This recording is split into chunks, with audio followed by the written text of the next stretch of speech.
மாதம் பிறந்து 10 தேதிக்கு மேலே ஆனாலே மேண்டேட்டரியாக நம்ம சேனலில் ஒரு வீடியோ வந்துடும். அது என்னென்னலாம் ரொம்ப யோசிக்க வேண்டாம். பொருட்டோ சாப்டர் ப்ரெடிக்ஷன்ஸ் வீடியோவை தான் சொல்கிறேன். லாஸ்ட் சாப்டரில் பொருட்டோ மொமோஷிக்கியோட டீலை போட்டு காமாவை வாங்கிட்டாரு. கவாக்கி அமடோவோட சண்டை போட்டு புது பவர் அப்ஸை வாங்கிட்டாரு. ஷிகமாரு தேவையில்லாமல் பொருட்டோக்கு ஹெல்ப் பண்ணி அவராகவே ஆப்பை வாங்கிட்டாரு. இப்படி ஆளுக்கு ஏதோ ஒன்று லாஸ்ட் சாப்டரில் வாங்கியிருக்காங்க. பட் நெக்ஸ்ட் சாப்டர் லாஸ்ட் சாப்டரை விட சூப்பராக இருக்க வாய்ப்பு இருக்குது. இந்த இயரோட ஃபர்ஸ்ட் சாப்டராக இது இருக்கிறதால இதோட கவரில் ஆரம்பித்து சாப்டரில் இருக்கிற ஒவ்வொரு பேனல்ஸும் செம கோட்டடாக இருக்கும்னுலாம் சொல்கிறாங்க.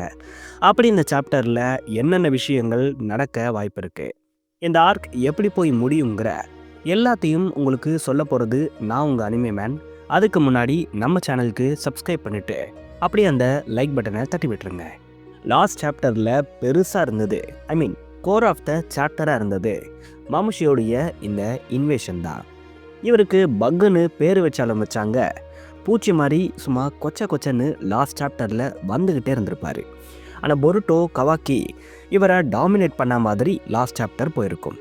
அப்போது இந்த சாப்டரில் ஆல்மோஸ்ட் மாமுஷியோடைய கதை முடிஞ்சிரும்னு நீங்கள் நினச்சா அது தப்பு. இந்த பக்குங்கிற கேரக்டருக்கு பக்குன்னு இக்கிமோட்டோ ஏன் பேரை வச்சாருன்னு ஆரம்பத்தில் எல்லாருக்குமே டவுட் வந்திருக்கும். பட் அவருடைய கேரக்டருக்கான ஒரு பர்பஸே இந்த பேட்டில் தான். இன்னும் சிம்பிளாக சொல்லணுன்னா இந்த ஒரு பேட்டிலால் தான் இவருக்கு பக்குங்கிற நேமையே இக்கிமோட்டோ வச்சுருக்காரு. அப்படி இருக்கும்பொழுது இந்த பக்குடைய கேரக்டரை அவ்வளோ சீக்கிரமாக டம்மியாக்க மாட்டாங்கன்னு நான் நினைக்கிறேன். லாஸ்ட் சாப்டரில் இவரை நீங்கள் டம்மியாகவே நினைக்கக்கூடாதுன்னு சொல்லிட்டு தான் இக்கிமோட்டோ இவருக்கு ஒரு எபிலிட்டியை கொடுத்துருப்பாரு. ஆனால் பொருட்டோவுடைய காமா சீன்ஸ் அதை ஓவர் ஷேடோ பண்ணிட்டதால யாரும் பெருசாக இதை நோட் பண்ணலை. ஆமாம், இது வரைக்கும் ஜூராவை தவிர எந்த ஷிஞ்சுசாலையும் பறக்க முடியாதுன்னு தான் சொல்லியிருக்காங்க. அப்படி இருக்கிறப்போ மாமுஷிக்கு மட்டும் ஃப்ளையிங் எபிலிட்டி கொடுக்கப்பட்டிருக்கு. அப்படின்னா மாமுஷி அவருடைய ஸ்லீவ்ஸ்க்கு அடியில் இன்னும் சில ட்ரிக்ஸை வச்சிருக்க அதிக வாய்ப்பு இருக்குது. இதனால் நெக்ஸ்ட் சாப்டரில் மாமுஷியுடைய கதையெல்லாம் முடியாது. இன்னும் எஃபெக்டிவாக இனி அவருடைய மூவ்ஸ் எல்லாம் இருக்கும். இதில் மாமுஷியுடைய நியூ மூவ்ஸை நம்ம பார்க்க அதிக சான்ஸ் இருக்குது. க்ளோனிங் மட்டும் இல்லாமல் இந்த மாமுஷி வேறு சில விஷயங்களை நெக்ஸ்ட் சாப்டரில் பண்ணலாம். இதோட அவுட்புட் லீஃப் வில்லேஜில் ஒரு கலவரத்தை கண்டிப்பாக ஏற்படுத்தும். நிறைய பேர் மாமுஷியை பவர்ஃபுல் வில்லன்னு நினச்சிட்டு இருக்கீங்க. கண்டிப்பாக இல்லை. ஆனால் மாமுஷி தான் இருக்கிறதுலையே டேஞ்சரஸ். புரிகிற மாதிரி சொல்கிறேன். இப்போது ஜூரா லீஃப் வில்லேஜுக்குள்ளே வந்தால் அவர் செம்ம பவர்ஃபுல்லாக ஃபைட் பண்ணுவார். அவரை யாராலையும் ஸ்டாப் பண்ண முடியாது. பட் அவருடைய டார்கெட்டை தாண்டி யாரையுமே அட்டாக் பண்ண மாட்டார். இதனால் லீஃப் வில்லேஜுக்குள்ளே ஒரு பேனிக் கிரியேட் ஆகிறதுக்கான வாய்ப்பு ரொம்ப கம்மி. ஆனால் பக்குன்னு சொல்லப்படுற இந்த மாமுஷி அப்படி இல்லை. இவன் ஜூரா மாதிரி பவர்ஃபுல் இல்லை, வீக்லிங்கான ஒரு ஆள் தான்.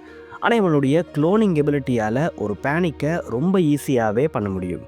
இதுதான் பெரிய டேஞ்சரை க்ரியேட் பண்ணும். இதனால் நெக்ஸ்ட் சாப்டரில் இவன் இப்படி ஒரு பேனிக்கை கண்டிப்பாக க்ரியேட் பண்ணுவான். இதனால் பொருட்டோவுடைய அந்த ஸ்பீட் கம்மியாகும். லாஸ்ட் சாப்டரில் பொருட்டோக்கு செம ஸ்பாட்லைட் இருந்திருக்கும். சாப்டர் முழுக்க கவாக்கி பொருட்டோ டாமினேஷன் இருந்திருக்கும். பட் இந்த சாப்டர் அப்படி இல்லாமல் ஷிஞ்சுஸுடைய டாமினேஷன் அதிகமாக இருக்கிறதுக்கான சான்ஸ் இருக்குது. இது நடக்கணும்னா அதுக்கு பொருட்டோக்கு ஏதாச்சும் ஆகணும். அப்படி ஆனால் தான் அவருடைய ஸ்பாட்லைட்டுங்கிறது குறையும். லாஸ்ட் சாப்டர் லாஸ்ட் பேனலில் கோஜி எதையோ பார்த்து சேடாக உட்கார்ந்துருப்பாரு. அவர் ஃப்யூச்சரில் பார்த்த அந்த ஒரு விஷயம் நடந்ததுக்கு அப்புறம் தான் ஷிஞ்சுஸுடைய டாமினேஷன் ஸ்டார்ட் ஆகும்னு நான் நினைக்கிறேன்.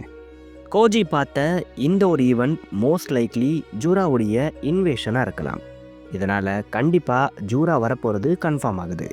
அதுக்கு முன்னாடி ஜூரா எதனால் இந்த ஃபைட்டில் இன்வால்வ் ஆகணுங்கிற கேள்வி உங்களுக்கு வரலாம். இதுக்கு காரணமாக இருக்க போகிறது மாமுஷி தான்.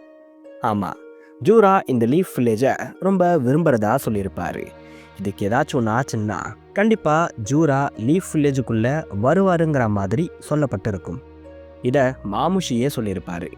லீஃப் வில்லேஜுக்கு ஏதாச்சும் ஆச்சுன்னா ஜூரா என்ன கொன்னுருவான்னு சொல்லியிருப்பார்.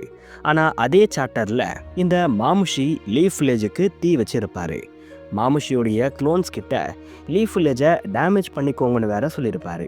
இதனால் அடுத்த சாப்டருடைய கடைசி பேனலில் ஜூரா வில்லேஜ்குள்ளே வர்றதுக்கு வாய்ப்பு இருக்குது. இதை தான் கோஜி அவருடைய விஷன்லையும் பார்த்துருப்பாரு. என்னடா சொல்கிறேன்னு நீங்கள் கேட்கலாம். ஆமாம், கோஜி 2 விஷுவலை பார்த்ததா நமக்கு காட்டியிருப்பாங்க. ஒன்று ஐடா டிவென்ட்ரியாக மாறி இருக்கிறது. இதை கண்டிப்பாக மாமுஷி தான் பண்ணியிருப்பாரு. 2வது விஷுவல் ஹீமாவரி கொல்லப்பட்டிருக்கிறதா இருக்கும். இவங்களையும் மாமுஷி தான் கொண்டிருப்பாருன்னு நினச்சா அது தப்பு. மாமுஷி பைட் பண்ணால் ஹீமாவும் டிவென்ட்ரியாக தான் மாறியிருப்பாங்க.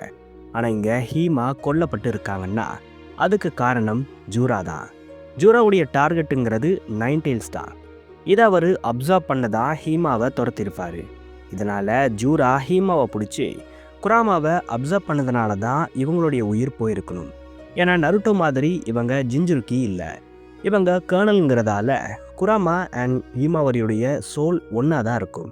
இதனால் குராமாவை எக்ஸ்ட்ராக்ட் பண்ணும்போது ஹீமாவோட உயிரும் போயிருக்கும். இது எல்லாத்தையும் வச்சு தான் ஜூரா கண்டிப்பாக வருவாருன்னு நான் சொல்கிறேன். இப்படி ஒரு வந்தால் தான் ஷின்ஜூஸோடைய டாமினேஷனுங்கிறதே ஸ்டார்ட் ஆகும்.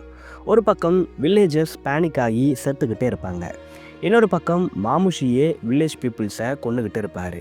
இந்த டைமில் ரியல் மாமுஷி ஐடாவை தேடி போயிருப்பான், ஜூரா ஹீமாவை தேடி போவார். இப்படி எல்லாருமே லீஃப் வில்லேஜுக்குள்ளே வர்றது தான் கோஜி பார்த்த அந்த ஒரு மிகப்பெரிய அழிவுக்கு காரணமாக இருக்கும்னு நான் நினைக்கிறேன். ஃபைட் மட்டுமே இல்லாமல் வேறு சில விஷயங்களும் இந்த சாப்டரில் நடக்க வாய்ப்பு இருக்குது. அதாவது லாஸ்ட் சாப்டரில் பொருட்டோவை டி செக்டாருக்கு போக சொல்லியிருப்பார்.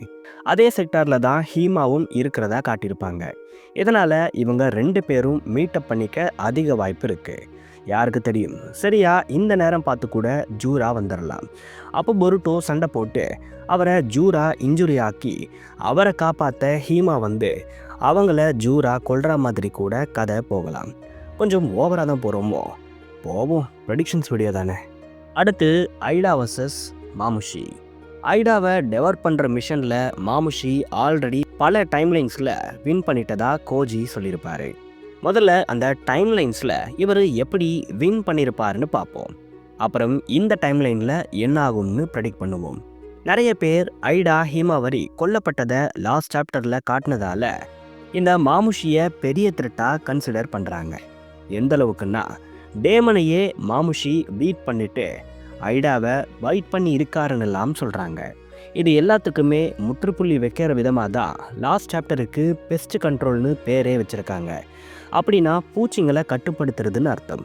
லிட்ரலாக இந்த மாங்காவுடைய ஆத்தரே மாமுஷியை பெஸ்ட், அதாவது பூச்சின்னு மென்ஷன் பண்ணுறாரு. அப்போனா மாமுஷி எவ்வளோ பவர்ஃபுல்லாக இருப்பாருன்னு நீங்களே புரிஞ்சுக்கோங்க.